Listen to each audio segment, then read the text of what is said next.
ಲೈಂಗಿಕ ದೌರ್ಜನ್ಯ ಪ್ರಕರಣ, ಬಿಜೆಪಿ ಮುಖಂಡ, ವಕೀಲ ದೇವರಾಜೇಗೌಡ ಪೊಲೀಸ್ ವಶಕ್ಕೆ.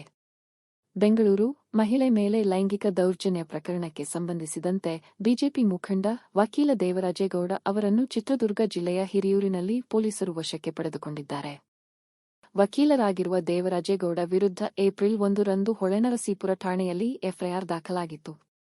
ಆದರೆ ಪ್ರಜ್ವಲ್ ರೇವಣ್ಣ ಪ್ರಕರಣದಲ್ಲಿ ಅವರು ಪ್ರಮುಖ ಮಾಹಿತಿದಾರರಾದ್ದರಿಂದ ಅದು ಇತ್ತೀಚೆಗೆ ಬೆಳಕಿಗೆ ಬಂದಿದೆ.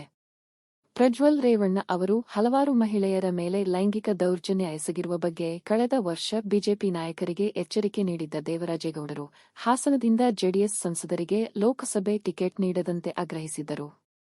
2023ರ ವಿಧಾನಸಭಾ ಚುನಾವಣೆಯಲ್ಲಿ ಪ್ರಜ್ವಲ್ ರೇವಣ್ಣ ಅವರ ತಂದೆ ಮತ್ತು ಹೊಳೆನರಸೀಪುರ ಶಾಸಕ ಎಚ್. ಡಿ. ರೇವಣ್ಣ ವಿರುದ್ಧ ಸ್ಪರ್ಧಿಸಿದ್ದ ದೇವರಾಜೇಗೌಡ ಲೈಂಗಿಕ ಕಿರುಕುಳದ ವಿಡಿಯೋಗಳನ್ನು ಸೋರಿಕೆ ಮಾಡಿದ್ದಕ್ಕಾಗಿ ರಾಜ್ಯದ ಕಾಂಗ್ರೆಸ್ ನಾಯಕರನ್ನು ದೂಷಿಸಿದ್ದರು. ಹಾಸನ ಜಿಲ್ಲೆಯ 36 ವರ್ಷದ ಮಹಿಳೆಯೊಬ್ಬರು ತಮ್ಮ ಆಸ್ತಿ ಮಾರಾಟಕ್ಕೆ ಸಹಾಯ ಮಾಡುವ ನೆಪದಲ್ಲಿ ದೇವರಾಜೇಗೌಡ ತನಗೆ ಕಿರುಕುಳ ನೀಡಿದ್ದಾರೆ ಎಂದು ಆರೋಪಿಸಿದ್ದಾರೆ. ಹೆದರಿಸಿ ಬೆದರಿಸಿ ತನ್ನ ಮೇಲೆ ದೌರ್ಜನ್ಯ ನಡೆಸಲಾಗಿದೆ.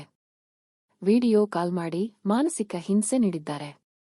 ವಿಡಿಯೋ ಕಾಲ್ ಮಾಡಿ ತನ್ನ ಖಾಸಗಿ ಅಂಗಾಂಗ ತೋರಿಸಿ ಪ್ರಚೋದನೆಗೆ ಯತ್ನಿಸಿದ್ದಾರೆ ಎಂದು ಸಂತ್ರಸ್ತೆ ದೂರಿನಲ್ಲಿ ಉಲ್ಲೇಖಿಸಿದ್ದಾರೆ ಎನ್ನಲಾಗಿದೆ.